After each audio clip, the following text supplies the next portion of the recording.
Where do I start from?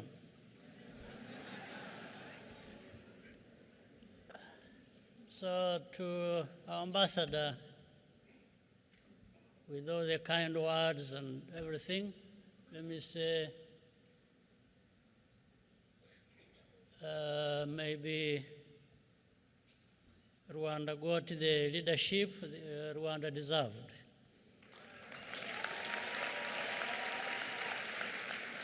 And I'm saying this to remind all of us that nothing works just because of one person or one leader, but things work because of the collective effort. So for Rwanda to deserve, as I said, the leadership they got, it's indeed because Rwanda and Rwandans together have done things that therefore they deserve to be moving in the right direction. So thank you. Now, I'm here, I've been here for the last couple of days for a number of reasons. The first was the invitation I received to come and join and be part of prayer breakfast. And I thank Grace, whom I see here in front of me in this room. Thank you for doing that.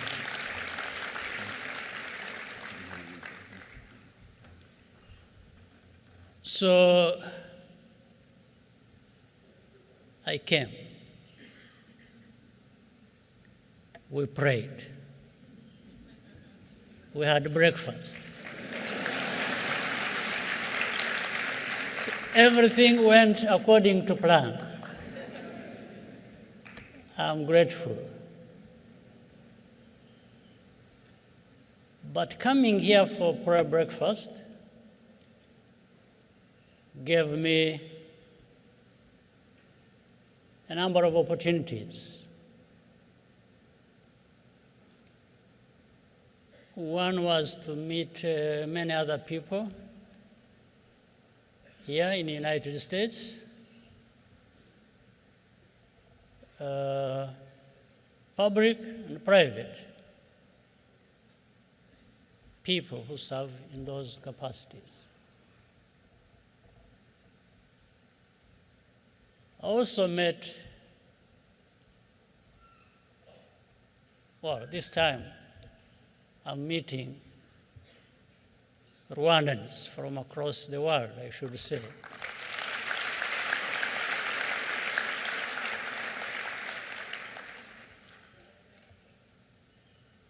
Meeting Rwandans in this sense, Rwanda Day is not just another addition to the program I had. It's a very important part of why I had to come here, even to answer the invitation I received for prayer breakfast. Because I normally, even for just Rwanda Day on its own, I have traveled places to meet and address a gathering like this. So all those were very important tasks for me to carry out while I was here.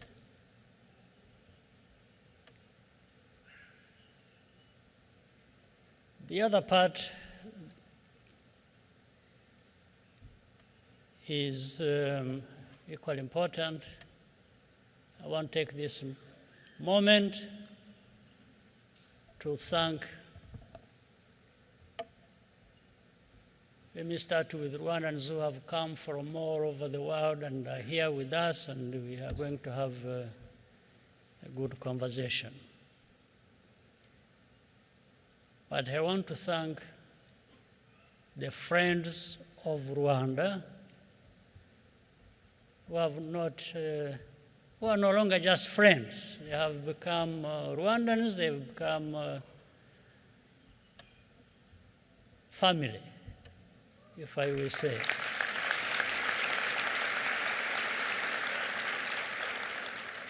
There are those who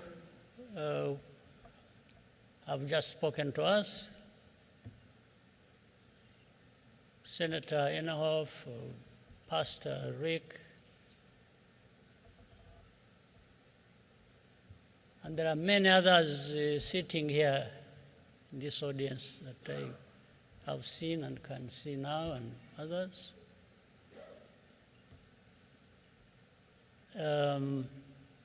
They've become, for the last 30 years, some of them, in actual fact, part of who we have become and who we are. So I wanted to thank you.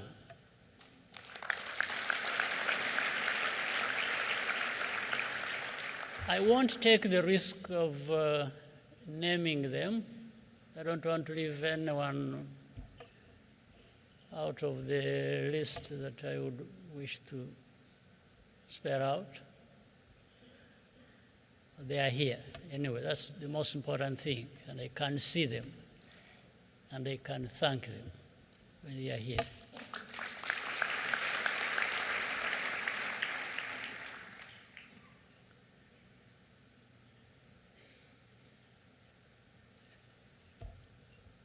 So there are things that happened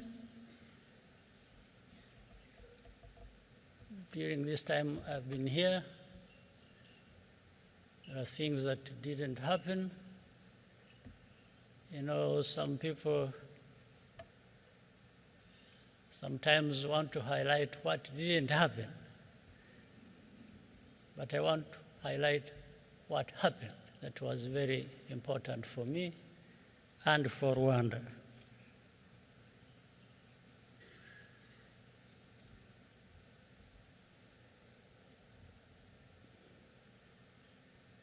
Our journey has been quite long and trying, difficult. But that's the beauty of it, that we are where we are through those difficulties. We have endured, we have survived. We want to do just as much to be better human beings, to be where we want to be. Some people in other parts of the world have taken for granted. We will be there, no matter what.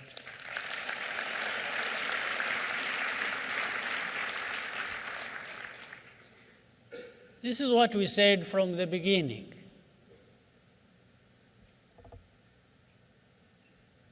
"30 years ago, now we're covering 30 years since the worst tragedy in our country. But we believed.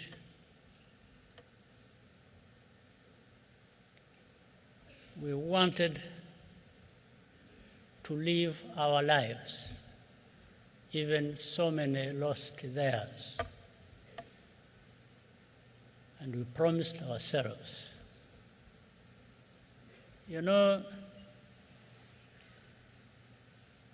there is I think people say that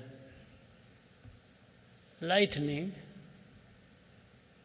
does not strike twice in the same place. doesn't strike the same place twice.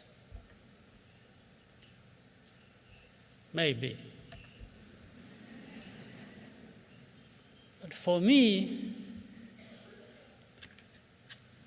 I want to be on the safe side.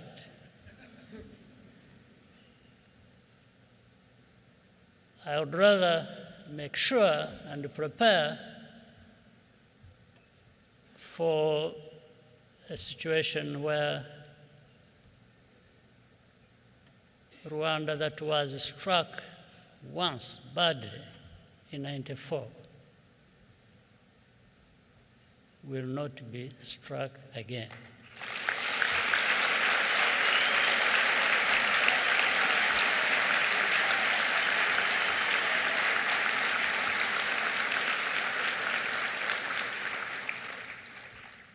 I want us Rwandans not to take chances.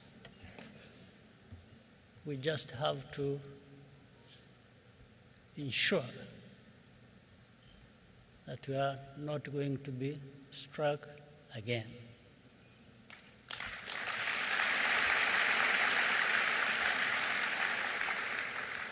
And that is possible.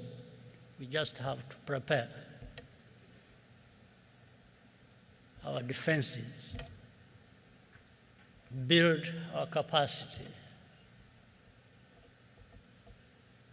You know, with the lightning, which I was giving the example of, is something, maybe in some languages they call it something else, or even in the same language, English, but I know it as a lightning conductor. You put it on a house, and when the lightning strikes, everything goes down to the earth and leaves the building and the people and things intact in the house, if it was a house. So we have to make sure that we put in place this protective mechanism. And that's going to be by every one of us being prepared and working together to ensure that that does not happen again.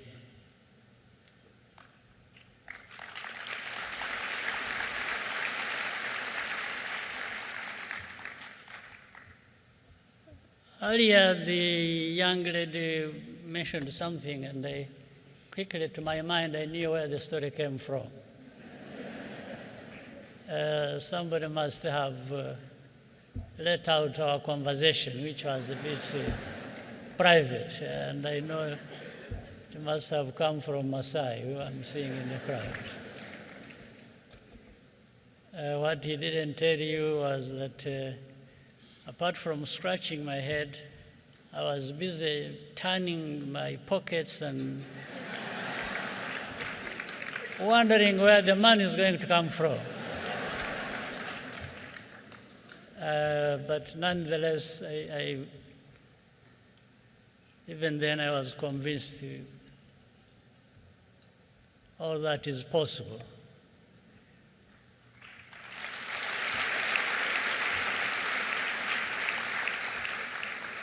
It is possible, it's going to be possible in many other cases because of what I said earlier, just working hard, preparing ourselves, learning lessons from our past and history, building on that, moving ahead into our future, which must be better than our past.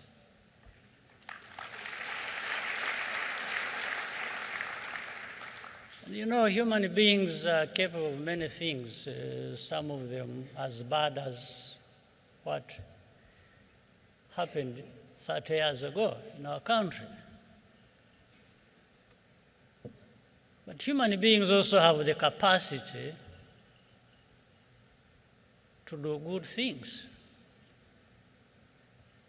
Like Rwandans have repaired what was destroyed, including our lives, and we are much better now than we were 30 years ago.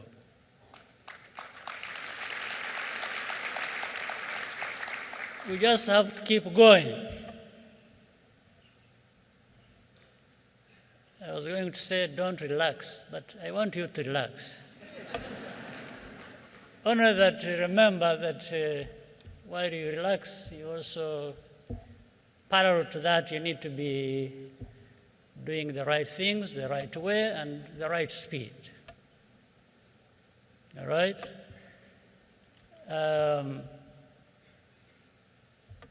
I've also heard people say, if you want to go fast, you go alone. If you want to go and reach far, you have to go together. You know, I want us to go together, but I want us to go fast and reach far, both of them.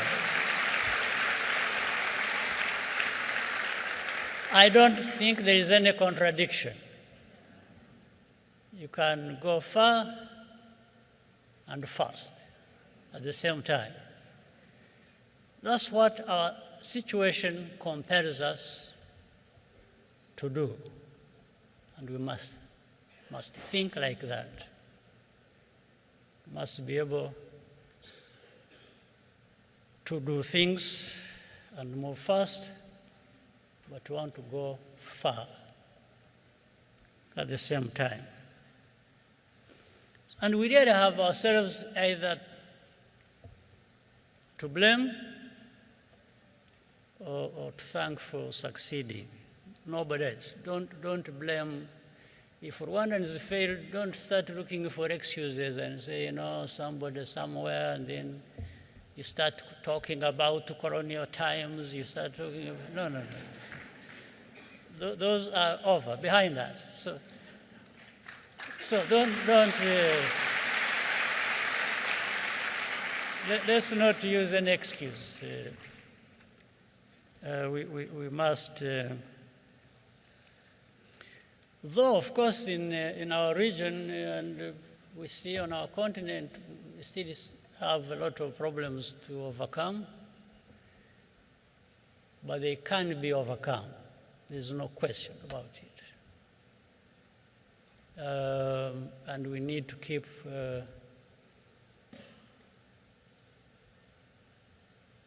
trying to work together, base what we are doing on facts, on truth, on evidence, and measure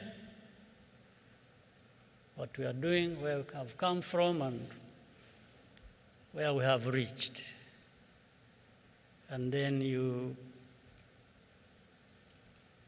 try to investigate to find what is it that delayed us, what is it that failed us, and you fix it, and we have to fix that. We are capable, and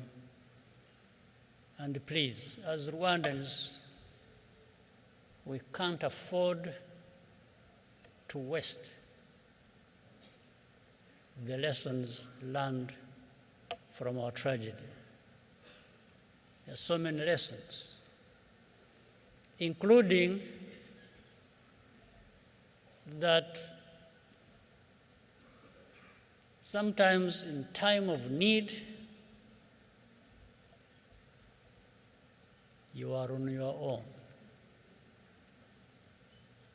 So you prepare for when that time comes. If you were to be left on your own, you can still do something and survive and live and make progress. But that does not preclude working together with others and learning from them and benefit from what they offer. So these are things so for Rwandans who came from different places, and friends of Rwanda whom I mentioned too. The reasons for Rwanda Day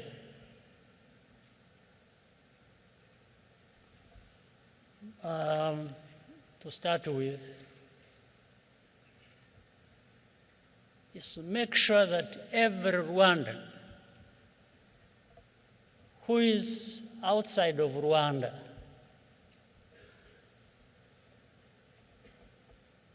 is connected with his or her home wherever they are.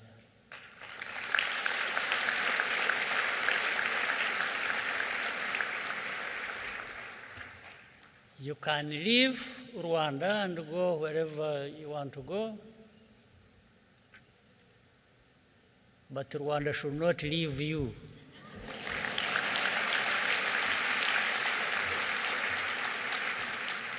It stays with you. So maybe if you stayed with it in some form, it's good for all of us. It's good for Rwanda, it's good for you. And it is doable. That's why whenever I have an opportunity, we have this Rwanda Day. We have had so many here in the United States. We have had more than a dozen of them. We have had them in Canada, in Europe, in Africa itself, in Asia, but more here in the United States. And we will have more Rwandans.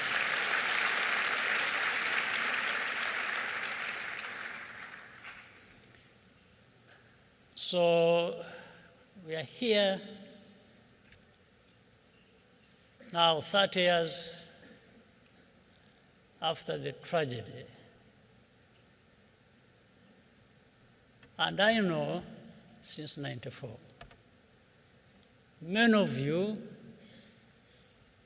are about that age, 30 years, plus, minus, but around that.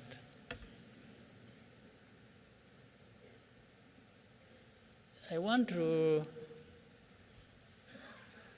ensure that we understand that our future, your future,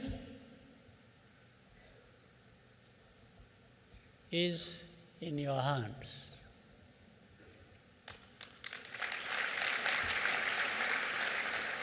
The young people of our country, we want to be able to rely on you, to believe in you, to get a sense that you've been brought up in a manner that is going to be meaningful and to put Rwanda in a place where it deserves to be. It's upon you.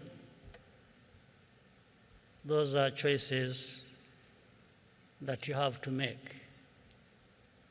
and I don't see why you wouldn't make those good choices that will enable it to happen as we want it. So those in business, in politics, in philanthropy, in faith organizations and different things, we welcome you. We thank you for many things you're already doing, but we have to be aware there is more to come. There is more expected from all of us. So that's the pleasure of being here and thanking you for what you're already doing and urging you to do more. Asking you to do more isn't like making you feel that what you're doing is a thankless job, but just the reality of our situation and what is expected of us. So, and I said, where do I start from? I'm now struggling to find a way of ending this one. But I want to once again thank you. I think we have another part where we're going to have a conversation. And I hope we all enjoy that part as well. God bless you.